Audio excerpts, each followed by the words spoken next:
राधे राधे महाराज जी। आप क्योंकि महाराज जी का हम अलग से टाइम लेना चाहते थे, लेकिन महाराज जी ने कहा कि लोगों के सामने बैठ के बात करें, क्योंकि महाराज जी आप तो हमेशा ही खुले तौर से बात करते हैं, कोई ऐसा लुका छिपा तो उसमें होता नहीं है। तो आप सब लोग जो आए हुए हैं, मैं चंडीगढ़ से आया हूँ, पंजाब के बहुत बड़े चैनल से आया हूँ, और महाराज जी के पीछे हम कई दिन से पड़े हुए थे कि महाराज जी हमसे मिलिए, हमारे सवालों के जवाब दीजिए। तो आप भी हैं और हमारे सवाल भी हैं महाराज जी। तो मैं जब यहाँ पे आज पहुँचा हूँ तो एक आपका जो पैम्फलेट था आश्रम का, वो उसमें बड़ा एक इंटरेस्टिंग बात थी कि जो लाभ और भला है वो एक ही शब्द है। आपको लाभ तब होगा जब आप किसी का भला करेंगे, उल्टे शब्द हैं। तो ये मतलब ये बड़ा क्रिएटिव आपने वर्ड लेके आए, इससे बहुत जो डीप इसमें मतलब निकलते हैं। तो क्या दुनिया में सब लोग लाभ अपना कर पा रहे हैं भला के बाद? जो भला करेगा उसका लाभ होगा, जो भला नहीं करेगा उसके लाभ में संदेह तो है। इसलिए भला कीजिए भला होगा, बुरा कीजिए बुरा होगा। यही सबको चुकाना है। सजन रे झूठ मत बोलो, प्रभु के पास जाना है। ना हाथी है ना घोड़ा है, वहाँ पैदल ही जाना है। जी महाराज जी, एक मैं आप सुबह से आपको देख रहा हूँ, आप मुझे लगता नहीं कि आप कहीं से शांति से बैठे होंगे, इतना काम है आपके पास करने को। उसमें गौ सेवा हो या माताओं की सेवा हो, लोगों से मिलना, सबसे बड़ी बात है कि लोगों से मिलना और सबको उनकी जो क्वेश्चंस हैं, उनके जो आपके प्रति भाव है, सबको सेटिस्फाई करके भेजना। इतना कैसे मैनेज कर पाते हैं आप?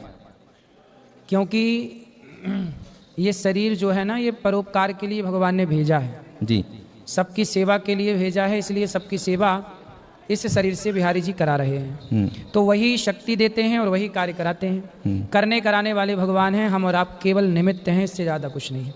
जब ये विचार रख के कार्य करते हैं ना, तो कार्य अच्छे से होता है और करने का कभी अभिमान नहीं होता। इसलिए एनर्जी अभिमान में वेस्ट, लोगों की एनर्जी कहाँ जाती है? एटीट्यूड में जी। अब वो एटीट्यूड यदि रहेगा तो एनर्जी वहाँ सप्लाई हो जाएगी। अब वो है नहीं, वो सारी एनर्जी हम अपने काम में खर्च करते हैं। एक सेवा, देखिए उसके रूप कई हो सकते हैं कि सेवा आप कोई कुछ कर रहा है, कोई कुछ कर रहा है, लेकिन आपने सेवा का काम वो शुरू किया जो लोगों तक सीधे तौर पर पहुंचती है। गौ सेवा हो, बहुत सारे लोग गौ सेवा की बात करते हैं, लेकिन आप सीधा काम कर रहे हैं उसके लिए। उसके बाद वृद्ध माताओं की सेवा की बात हो गई। बात लोग करते हैं, दान देकर चले जाते हैं, लेकिन उनके साथ 24 घंटा उनके साथ लगे रहना, इसमें आपको कभी आता है कि यार थकावट हो गई है, बहुत हो गया, कितना करें? थकावट तो नहीं होती। भगवान से यही प्रार्थना है कि जब तक शरीर रहे, जीवन रहे, थके ना, काम करते रहें। अच्छा, जब काम, देखो ऐसा होता है जब आप परोपकार की भावना से कार्य करते हैं, जब जहाँ आपका स्वार्थ नहीं होता जी, जहाँ स्वार्थ से कार्य हो वहाँ तो थकावट होती है जी। पर जहाँ स्वार्थ ही ना हो और कार्य हो तो फिर वहाँ थकावट का इसलिए सवाल नहीं होता, क्योंकि आप सारा कार्य जो कर रहे हैं वो भगवान के लिए। मेरी अपनी मान्यता है, जैसे आपके घर के मुखिया आप होंगे या आपके पिताजी होंगे जी, हर घर का एक मुखिया होता है। उसी तरह गौरी गोपाल भगवान के मुखिया हैं, गौरी गोपाल आश्रम के भगवान श्रीमन नारायण जी। जब भगवान मुखिया हैं तो कार्य वही करते हैं, हम तो केवल भगवान के आदेश के अनुसार उनके नौकर बनकर के कार्य करते रहते हैं जी। तो थकावट मालिक को हो, ये नौकर को काहे की थकावट? नौकर तो भगवान की आज्ञा का पालन कर रहा है। बहुत बढ़िया। तो हम तो भगवान के नौकर हैं और ये सारा कार्य उन्हीं का है, वही संभालते हैं सारा, और वो शक्ति भी देते हैं। हनुमान जी लंका गए तो बल हनुमान जी का नहीं था, हनुमान जी को शक्ति दी भगवान ने जी। अपनी अंगूठी दे दी, प्रभु मुद्रिका मिल गई। प्रभु मुद्रिका मेली मुख माही, जलधि लांघ गए अचरज नहीं। तो जब मुद्रिका आई तो वो बल किसका था? राम का। अंगद लंका गए, पांव जमा दिया, मेरा पांव कोई हिलाए तो मैं सीता हार जाऊं, किसका बल था? राम का। ऐसे हमारा और आपका कोई बल नहीं होता। सवई बलम बलिनाम चा परेशान, सबका बल भगवान है जी। वो भगवान, जब आपकी नीति और नियत सही है और सही दिशा में आप कार्य करते हैं तो वह बल और बढ़ जाता है, भगवान बढ़ाते हैं। महाराज जी, एक क्योंकि आपके पास बैठना और आपसे सवाल करने के लिए बहुत सारी तैयारी की भी ज़रूरत होती है। आप, वो अलग बात है कि आप कोई भी सवाल दे दें, उसका जवाब आपके पास पड़ा रहता है। मैं ये दिख रहा था कि मध्य प्रदेश के एक छोटे से गांव से आप आए, तब आप अनिरुद्ध थे, उसके बाद अनिरुद्धाचार्य बने, फिर डॉक्टर अनिरुद्धाचार्य महाराज बने। इतना लंबा सफर में क्या जीवन को आपने समझा, कैसे समाज को समझा? देखिए, हम जो तब थे वही आज हैं। उपाधियाँ ये तो सब बाद में जुड़ती जाती हैं और इन उपाधियों का कोई अर्थ नहीं है जी। इसलिए बहुत सारी उपाधियां मिलने के बाद भी मैंने किसी उपाधि का कहीं प्रयोग नहीं किया। ये दास अनिरुद्ध, हमारा नाम पहले का है अनिल कुमार तिवारी जी। मेरी माँ मुझे अन्नू के नाम से पुकारती हैं आज भी। मैंने 2010 में जब दीक्षा प्राप्त की तो हमारे पूज्य गुरुदेव भगवान ने हमें ये नाम दिया। हमारे यहाँ जब दीक्षा होती है तो 5 संस्कार होते हैं जी 5 संस्कार, उनमें एक संस्कार होता है नामकरण। तो उन 5 संस्कारों में एक नामकरण संस्कार जो है, तो उन्होंने मुझे अनिल तिवारी से अनिरुद्धाचार्य नाम दिया। तो ये नाम गुरु जी के द्वारा दिया हुआ है और उसी नाम को फिर 2010 से दास ने आगे बढ़ाया जी। क्योंकि गुरु जी ने जो परंपरागत नाम दिया, आचार्य हमारी परंपरा है जी। अनिरुद्ध नाम है, अनिरुद्धाचार्य जो आचार्य उसमें है जी। वह आचार्य हमारी परंपरा है जी। श्री रामानुजाचार्य। जो डॉक्टर की उपाधि आपने हासिल की, वो फिर आपने बाद में सोचा या आपको लगा कि नहीं ये समय के साथ होता गया? नहीं, हमने कुछ नहीं सोचा। ऐसा है कि अमेरिका और अफ्रीका जी इत्यादि देशों की कोई टीम होती है, जो बड़े बड़े यूनिवर्सिटियों के लोग होते हैं, वो एक सर्वे करते हैं हर देश में। अच्छा। तो उन्होंने भारत में सर्वे किया, तो भारत में सर्वे किया उन्होंने और गौरी गोपाल को उस सर्वे में पाया कि मानव जाति की सबसे अधिक सेवा इस देश में कहीं हो रही है तो गौरी गोपाल में हो रही है। क्या बात? तो इसके लिए उन्होंने दास अनिरुद्ध को मानद उपाधि से सम्मानित किया, डॉक्टरेट की उपाधि दी। क्या बात, क्या बात। ये मुझे लगता है कि ये पहली बार होगा कि ये सुनने को मिल रहा है कि आपके काम को दूर से ऑब्जर्व किया गया और आपने उसके बारे में सोचा भी नहीं होगा कि लोग आएंगे और आपको इस तरह से हमें चूज नहीं पता। करेंगे। बाद में फोन आया अमेरिका की यूनिवर्सिटी से, यहाँ जो दिल्ली में आके फिर उन्होंने सब कार्य किया जी। तो वो गौरी गोपाल को चुना उन्होंने, यहाँ की सेवाओं को देखा। महाराज जी, एक कहा जाता है ना कि नर सेवा नारायण सेवा, और उसमें मुझे लगता है कि आप 100% क्या 200% भी काम कर रहे हैं। मैं इसलिए सुबह आ गया था आपके पास कि मैं देखूं कि क्या क्या होता है, और उसमें मेरी नज़रों के सामने से हज़ारों लोग खाना खाकर जा चुके हैं और अभी भी खाना खा रहे होंगे या खाने की तैयारी में होंगे। ये जो किसी भूखे का पेट भरना, इसको आप कितना बड़ा काम जो आप कर रहे हैं वो तो बड़ा काम है ही। एक जैसे मेरे जैसा आदमी, मेरे पास नहीं उतना धन बल है, सब कुछ है, लेकिन मैं किसी को भूखे को पेट भर दूं, उसको आप कितना बड़ा पुण्य मानते हैं? एक मैया मेरे पास आई, ये बच्चा कब से रो रहा है, मैया काहे नहीं चुप करा रही हो, जाओ घुमा फिरा उसको बढ़िया। सुनो, एक मैया मेरे पास आई और उन्होंने कहा जी कि मेरे पास 10 रुपए हैं, क्या 10 रुपए में भंडारा हो जाएगा जो यहाँ चल रहा है? तो मैंने कहा हो जाएगा। कहा कैसे होगा? तो मैंने कहा लाओ 10 रुपए से नमक खरीदते हैं। मैंने 10 रुपए का नमक खरीदा और वो नमक खरीद करके दाल में सब्जी में डलवा दिया। तो मैया से मैंने कहा देखो आपके 10 रुपए का स्वाद सभी संतों को, सभी भक्तों तक पहुंच गया। बहुत बढ़िया, बहुत बढ़िया। तो जरूरी नहीं है कि आपके पास हजारों हों या लाखों हों, बस आपके पास यदि भाव है तो आप एक रोटी का भी तो सहयोग कर सकते हैं। बिल्कुल बिल्कुल। एक मुट्ठी नमक का सहयोग कर सकते हैं। तो वो मैया का मैंने नमक लिया और डाला उस मैया के सामने। मैया को बड़ी तसल्ली हुई कि चलो मेरे 10 रुपए सेवा में लग गए। और आपने भी देखा सुबह से शाम तक जो रसोई चल रही है, बिल्कुल। अभी आप यहाँ से उठेंगे 10 बजे 11 बजे रात को भी देखिएगा, तब भी भीड़ चलती रहेगी। रहेगी। लगभग 25 से 30 हजार लोग सवेरे से शाम तक प्रसाद पा लेते हैं। प्रसाद पा जाते हैं। क्या बात है। मैं एक देख रहा था महाराज जी कि जब आप लोगों से मिल रहे थे, एक सज्जन आए, मैं उनको बड़े ध्यान से देख रहा था। इतना पैसा उन्होंने कम से कम अपने हाथ में पकड़ा हुआ था और आपको माथा टेक रहे थे कि महाराज जी ये सेवा के लिए, और उसी समय आपने कहा कि ये वहाँ जो दान पात्र है उसमें डाल दीजिए, और उन्होंने इधर उधर देखे बिना उसमें डाल दिया। ये जो कृपा है, ये आपको क्या लगता है कि ये कैसे लोगों तक मतलब खींच के ला रही है आप तक? आपको कहीं कहना नहीं पड़ रहा है कि ये लाइए, हमें इसकी ज़रूरत है। लोग आपको ला के पकड़ा रहे हैं, दौड़ दौड़ कर पकड़ा रहे हैं, ये लीजिए। तो ये कैसे देखते हैं कि कैसे ये खुद से हो जाता है, ये समय लगता है इसमें? ऐसा है कि लोग ना सब चीज़ें देखते हैं, हमारी कथनी और हमारी करनी। हम टीवी पे कहते हैं, आपके माध्यम से भी कह रहे हैं, तो जो यहाँ नहीं आए वो भी सुन रहे हैं। बिल्कुल। हमने कहा कि गौरी गोपाल में सेवा होती है, ये तो हो गई हमारी कथनी जी। अब कुछ लोग सोचते हैं कि अनिरुद्धाचार्य जी कह रहे हैं सेवा होती है, कोई 25-30 हजार लोग थोड़ी खाते होंगे जी। अब आप किसी से कहो कि गौरी गोपाल में हजारों लोग खाते हैं, कुछ लोगों को विश्वास होगा पर कुछ लोगों को विश्वास नहीं, हमने देखा। आपने देखा तो विश्वास हुआ, बिल्कुल। लेकिन जो नहीं देखता ना उसको लगता है फेक है। और मीडिया वाले पहले देखते हैं फिर बात करते हैं कि हाँ देखा। हाँ, लेकिन बहुत लोगों को ऐसा लगता है कि बिल्कुल गलत है। बिल्कुल। लेकिन जब वो लोग आते हैं और जो सुना था जी, वो देखा, तब उनका विश्वास पक्का हो जाता है। तो कथनी और करनी जब दोनों एक हो जाती है तब लोगों का विश्वास बैठ जाता चला आता है तो यहाँ गौरी गोपाल में जितने लोग आते हैं ये सब पक्का विश्वास हो जाता है कि नहीं, जो कहा है वो हो रहा है। तब लोग अपना हृदय आगे बढ़ाते हैं और सहयोग करते हैं। जी, क्या बात है।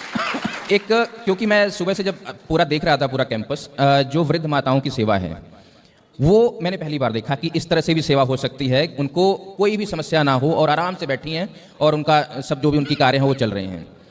जब मैंने देखा, और एक चिंतन करने के नाते, एक जब हम मीडिया में होते तो चिंतन भी करते हैं कि यार ये कैसे हो सकता है कि एक माँ को किसी ने तिरस्कार कर दिया और कई लोग उन माओं के दर्शन करके भावुक हो रहे थे, मैंने देखा खुद खिड़की के पास खड़े होकर के।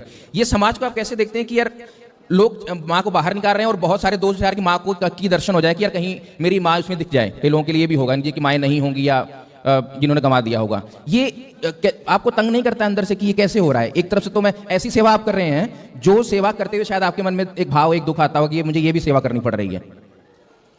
देखिए, मैं तो अपना ये सौभाग्य मानता हूँ कि भगवान ने मुझे इस सेवा के योग्य बनाया और ये शरीर किसी के काम आ सका। जी।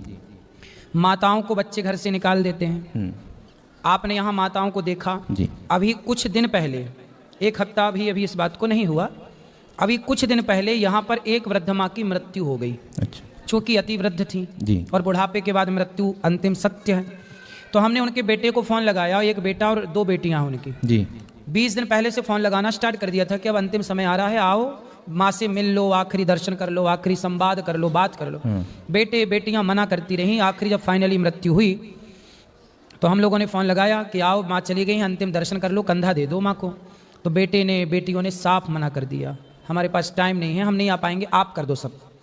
तो माँ को कंधा भी ये दास ने दिया, उनकी 13वीं भी यहीं पर होगी जब उनके 13 दिन पूरे हो जाएंगे। तो केवल माँ की यहाँ जो आप देख रहे हैं देख रेख सेवा केवल उतना ही नहीं है, उनकी अंतिम क्रिया से लेकर 13वीं तक का कार्य सब कुछ। तो महाराज जी क्या लगता है आपको, समाज में जिस माँ ने पैदा करके आपको बड़ा किया, आपको कुछ लायक बनाया, इतनी भी क्या बात हो जाती होगी कि आप उनके साथ नहीं रहना चाहते हैं? क्या मजबूरी होती होगी या मजबूरियां भी होती होंगी लोगों की?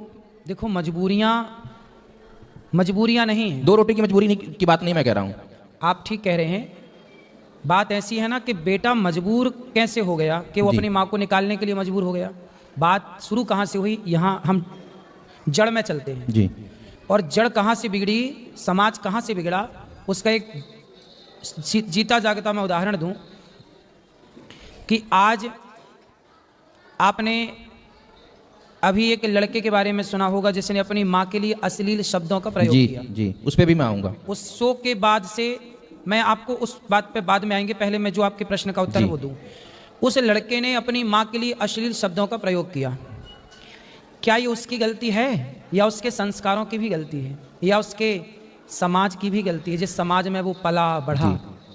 हम कह रहे हैं कि वो गलत है, लेकिन गलत उसका परिवार भी तो है, वो माहौल भी तो गलत है जिस माहौल में ये संस्कार दिए गए।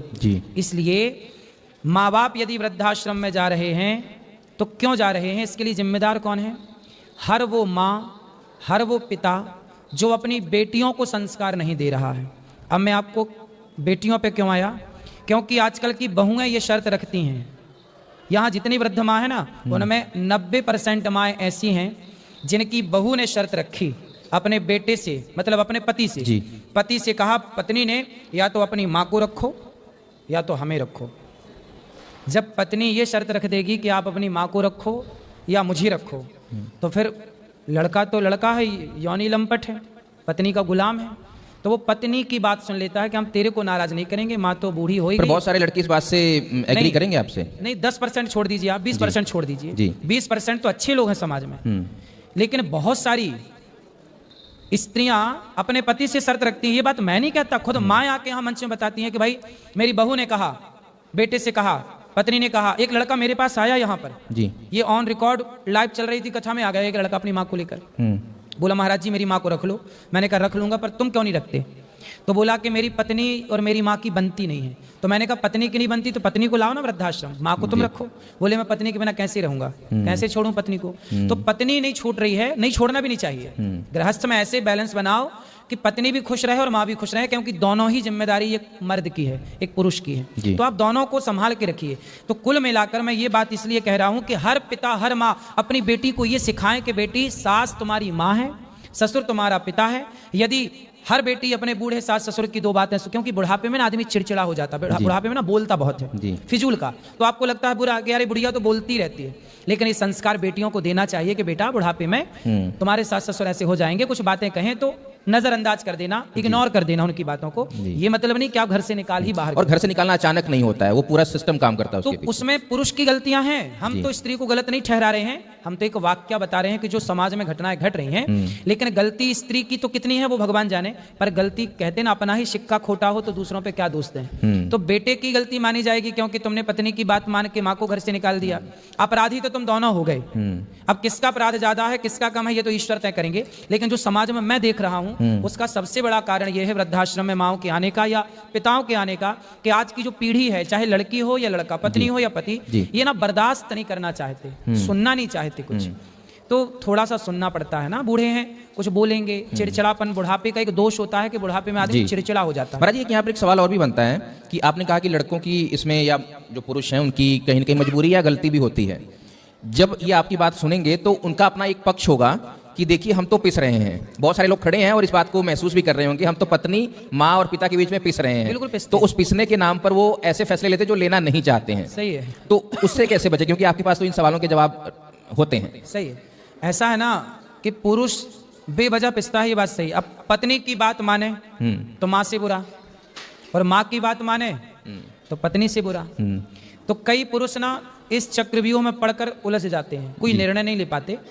लेकिन इसलिए हम कहते हैं कि यदि हर माँ बाप अपने बेटा और हर माँ बाप अपनी बेटी को बढ़िया संस्कार देंगे, परिवार चलाने वाले संस्कार देंगे, तो ये नौबत ही नहीं खड़ी होगी। भाई लड़की ये क्यों कहे कि आप अपने माँ को चुनो, कल को आपका बेटा कहेगा तब आपको कैसा लगे।